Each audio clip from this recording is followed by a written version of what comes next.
जय हिंद मित्रांनो, एक्झाम जागरवर तुम्हा सर्वांचं पुन्हा एकदा स्वागत आहे. मित्रांनो, आजच्या चालू घडामोडीच्या सत्रात आपण नुकत्याच घडलेल्या घटनांवर आधारित MCQची प्रॅक्टिस करणार आहोत. यातील एक एक प्रश्न अत्यंत महत्त्वाचा आहे, त्यासाठी व्हिडिओ शेवटपर्यंत पहा व आपल्या मित्रांसोबत सुद्धा शेअर करा, जेणेकरून येणाऱ्या एक्झाममध्ये त्यांना सुद्धा याचा फायदा होईल. आणि जर तुम्हाला आजच्या व्हिडिओची PDF डाउनलोड करायची असेल तर तुम्ही एक्झाम जागर या टेलिग्राम चॅनलवरून ती डाउनलोड करू शकता. आजची PDF ही संध्याकाळी 6 नंतर तुम्हाला उपलब्ध होईल. ठीक आहे. आता आपण आजच्या सत्राला सुरुवात करूया. पहिला प्रश्न पहा. ऑल इंग्लंड ओपन बॅडमिंटन चॅम्पियनशिपचं विजेतेपद कोणी पटकावले? या प्रश्नाचं उत्तर आहे पर्याय क्रमांक 2, म्हणजेच या स्पर्धेचं विजेतेपद लिन चुनई यांनी पटकावलं आहे.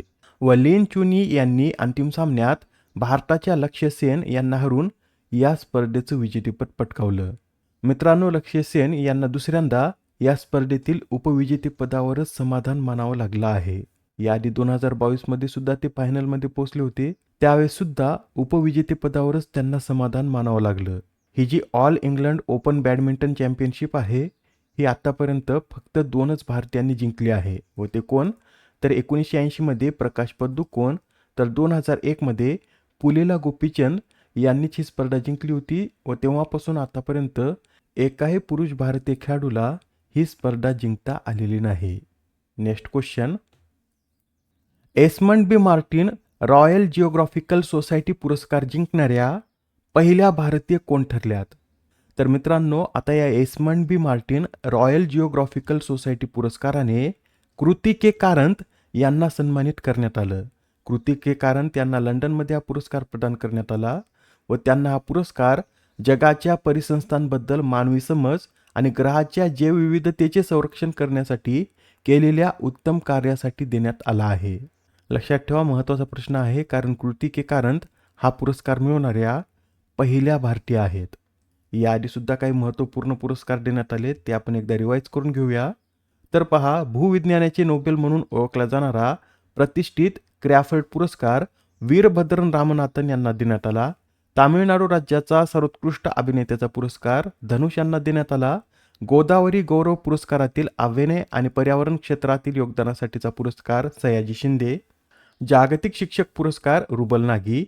2025चा BBC Indian sport woman of the year पुरस्कार Smriti Mandhana. CEO of the year Sameer Kanodia. Dharmaveer Anand Dighe जीवन गौरव पुरस्कार जितेंद्र. नेपाळद्वारे मातृभाषा रत्न आंतरराष्ट्रीय मानद पदवीने सुनील कुमार. तर इस्रायलच्या संसदेने स्पीकर ऑफ द नेसेड मेडलने पंतप्रधान नरेंद्र मोदी यांना सन्मानित केला आहे. पुढील प्रश्न पहा. 9व्या आंतरराष्ट्रीय संताल परिषदेचं आयोजन कोठे करण्यात आले? तर ही 9वी आंतरराष्ट्रीय संताल परिषद पश्चिम बंगालमध्ये पार पडली. पश्चिम बंगालमध्ये कोठे? तर पश्चिम बंगालमधील दार्जिलिंग येथे 7 मार्च रोजी ही परिषद पार पडली. या परिषदेमध्ये राष्ट्रपती द्रौपदी मुर्मू देखील सामील झाल्या होत्या. मित्रांनो, येथे संताल भाषेचा उल्लेख आला आहे. अलीकडेच आपण पाहिलं होतं, संताल भाषेची जी लिपी आहे, जिला ओल चिकी म्हणतात, या ओल चिकी भाषा लिपीचे 100 वर्षे देखील पूर्ण झाली आहेत. 1925 मध्ये पंडित रघुनाथ मुर्मू यांनी या लिपीचा संताली भाषेसाठी विकास केला होता व यंदा या घटनेला 100 वर्षे पूर्ण झाली आहेत. बरं, संताली भाषेचा भारतीय संविधानाच्या 8व्या अनुसूचीमध्ये समावेश कधी करण्यात आला? तर 2003 साली 92व्या घटना दुरुस्तीद्वारे या भाषेचा समावेश 8व्या अनुसूचीमध्ये करण्यात आला. आता हा प्रश्न पहा, काय म्हणतो. इराणचे नवे सुप्रीम लीडर म्हणून कोणाच्या नावाची घोषणा करण्यात आली? तर आता इराणचे नवे सुप्रीम लीडर हे मुश्तबा खामेनी बनले आहेत. मुश्तबा खामेनी कोण आहेत? तर मुश्तबा खामेनी हे आयातुल्ला अली खामेनी यांचे पुत्र आहेत. याआधी आयातुल्ला अली खामेनी हे इराणचे सुप्रीम लीडर होते, पण अमेरिकेच्या एका हमल्यात त्यांचं निधन झालं व त्यानंतर आता त्यांचे पुत्र मुश्तबा खामेनी यांची या पदावर निवड करण्यात आली आहे. मित्रांनो, सध्या इराण युद्धामध्ये होर्मुझची सामुद्रधुनी सुद्धा खूप चर्चेत आहे. त्यासाठी त्याविषयी सुद्धा माहिती नोट करून घ्या. होर्मुझची सामुद्रधुनी ही पर्शियन आखात व ओमान आखात या 2 आखातांना जोडते व ही समुद्रधुनी इराण व ओमान या 2 देशांच्या दरम्यान स्थित आहे. या समुद्रधुनीची सर्वात अरुंद ठिकाणी रुंदी फक्त 33 किलोमीटर इतकीच आहे व या समुद्रधुनीला तेलाची नळी म्हणून देखील ओळखलं जातं, कारण येथून जगातील एकूण तेलाच्या सुमारे 20% तेलाचा पुरवठा होतो. नेक्स्ट क्वेश्चन, भारत आणि कोणत्या देशादरम्यान ला मितीये हा युद्धाभ्यास आयोजित केला जातो? तर भारत व सेशेल्स या 2 देशांमध्ये याचं आयोजन केलं जातं व यंदाचा युद्धाभ्यास 9 मार्चपासून सुरू झाला आहे. हा युद्धाभ्यास 20 मार्चपर्यंत सेशेल्स संरक्षण अकादमीमध्ये पार पडेल. मित्रांनो, ला मितीये हा एक द्विवार्षिक युद्धाभ्यास आहे. 2001 पासून याचं आयोजन करण्यात येत असून यंदा याची ही कितवी आवृत्ती आहे? तर यंदा या युद्धाभ्यासाची ही 11वी आवृत्ती आहे. व क्रेओल भाषेत ला मितीये म्हणजे काय? तर क्रेओल भाषेत ला मितीयेचा अर्थ मैत्री असा होतो. याआधी सुद्धा काही महत्त्वपूर्ण युद्धाभ्यास पार पडलेत, ते आपण एकदा रिवाईज करून घेऊया. धर्म गार्डियन युद्धाभ्यासाची 7वी आवृत्ती ही उत्तराखंडमध्ये आयोजित करण्यात आली व हा युद्धाभ्यास 24 फेब्रुवारी ते 9 मार्च दरम्यान पार पडला. धर्म गार्डियन युद्धाभ्यास भारत व जपान या 2 देशादरम्यान आयोजित केला जातो. वज्रप्रहारची 16वी आवृत्ती हिमाचल प्रदेशमध्ये पार पडली. हा युद्धाभ्यास भारत व अमेरिका या 2 देशात आयोजित केला जातो. खंजर युद्धाभ्यासाची 13वी आवृत्ती आसाममध्ये पार पडली. हा युद्धाभ्यास भारत व किर्गिस्तान या 2 देशादरम्यान आयोजित केला जातो. दोस्ती युद्धाभ्यास Bharat Sri Lanka Maldives, desert cyclone Bharat UAE, अभ्यास Ekta Bharat Maldives, Harimau Shakti Bharat Malaysia, Ekuverin Bharat Maldives, Suryakiran Bharat Nepal, Ajay warrior Bharat Britain, तर गरुड युद्धाभ्यास भारत व फ्रान्स या 2 देशादरम्यान आयोजित केला जातो. नेक्स्ट क्वेश्चन, लष्कराच्या वेस्टर्न कमांडचे पुढील general officer commanding in chief म्हणून कोणाच्या नावाची घोषणा करण्यात आली? तर लष्कराच्या वेस्टर्न कमांडचे पुढील general officer commanding in chief म्हणून पुष्पेंद्र पाल सिंग यांची निवड करण्यात आली. सध्या या पदावर MK कटियार हे कार्यरत आहेत. ते या महिन्याच्या अखेरीस निवृत्त होतील व त्यानंतर पुष्पेंद्र पाल सिंग हे या पदाचा कार्यभार सांभाळतील. पुढील प्रश्न, कोणत्या राज्याने गर्भाशयमुख कर्करोग प्रतिबंधासाठी राज्यव्यापी HPV लसीकरण मोहीम सुरू केली? तर ही जी मोहीम आहे ही आपल्या महाराष्ट्रानं सुरू केली आहे. मित्रांनो, जागतिक महिला दिनाचं औचित्य साधून राज्याच्या सार्वजनिक आरोग्य विभागाकडून ही HPV लसीकरण मोहीम सुरू करण्यात आली.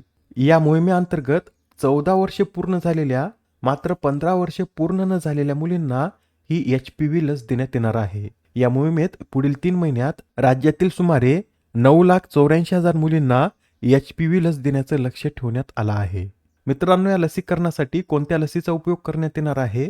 तर गार्डासिल 4 या लसीचा 1 डोस यात देण्यात येणार आहे. आता हा प्रश्न पहा, दुसरी आंतरराष्ट्रीय अर्बोरिकल्चर परिषद कोणत्या शहरात पार पडली? तर ही जी दुसरी आंतरराष्ट्रीय अर्बोरिकल्चर परिषद आहे याचं आयोजन मुंबईमध्ये करण्यात आलं. यंदाची ही परिषद ग्रोईंग सिटीज ग्रीनर कॅनोपीज या संकल्पनेवर आधारित होती. Next question, Khelo India tribal games 2026चं आयोजन कोणत्या राज्यात करण्यात येणार आहे? तर 2026 मधील खेलो इंडिया ट्रायबल गेम्सचं आयोजन छत्तीसगड या राज्यात करण्यात येणार आहे. छत्तीसगडमध्ये या स्पर्धा 25 मार्च ते 6 एप्रिल दरम्यान पार पडतील व या स्पर्धा छत्तीसगडमधील रायपूर, सुरगुजा व बस्तर या 3 शहरात पार पडणार आहेत. मित्रांनो, छत्तीसगडमधील आदिवासी भागातील क्रीडा प्रतिभांना राष्ट्रीय व्यासपीठ उपलब्ध करून देणे हे या गेम्सचं उद्दिष्ट आहे. आजच्या सत्रामधील शेवटचा प्रश्न पहा, केंद्रीय औद्योगिक सुरक्षा दलाचा म्हणजे CISFचा स्थापना दिवस कधी साजरा केला जातो? तर मित्रांनो, केंद्रीय औद्योगिक सुरक्षा दलाचा स्थापना दिवस हा 10 मार्च रोजी साजरा केला जातो. CISFची स्थापना 10 मार्च 1969 मध्ये करण्यात आली होती व यंदा या दलाचा 57वा स्थापना दिवस आहे. हे दल केंद्रीय गृहमंत्रालयाअंतर्गत कार्य करते व हे भारतातील 6 निमलष्करी दलापैकी एक आहे. याचं बोधवाक्य काय? तर प्रोटेक्शन अँड सिक्युरिटी असं CISFचं बोधवाक्य आहे. या आधीच्या सत्रात तुमच्यासाठीचा प्रश्न होता, महाराष्ट्राचे नवीन राज्यपाल म्हणून कोणाची नियुक्ती करण्यात आली? तर आता महाराष्ट्राचे नवीन राज्यपाल हे जिष्णुदेव वर्मा बनले आहेत. जिष्णुदेव वर्मा हे आधी तेलंगणाचे राज्यपाल होते व आता त्यांची महाराष्ट्राचे नवीन राज्यपाल म्हणून नियुक्ती करण्यात आली. मित्रांनो, जिष्णुदेव वर्मा यांनी 2018 ते 2023 या काळात त्रिपुराचे उपमुख्यमंत्री म्हणून देखील कार्य केलेलं आहे व तसेच त्यांनी त्रिपुरा राज्यात वित्त, ऊर्जा आणि ग्रामीण विकास मंत्री म्हणून देखील कार्य केलं होतं.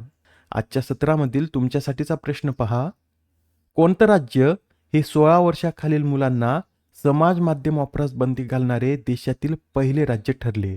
आता या प्रश्नाचं उत्तर कमेंटमध्ये देण्याचा प्रयत्न करा.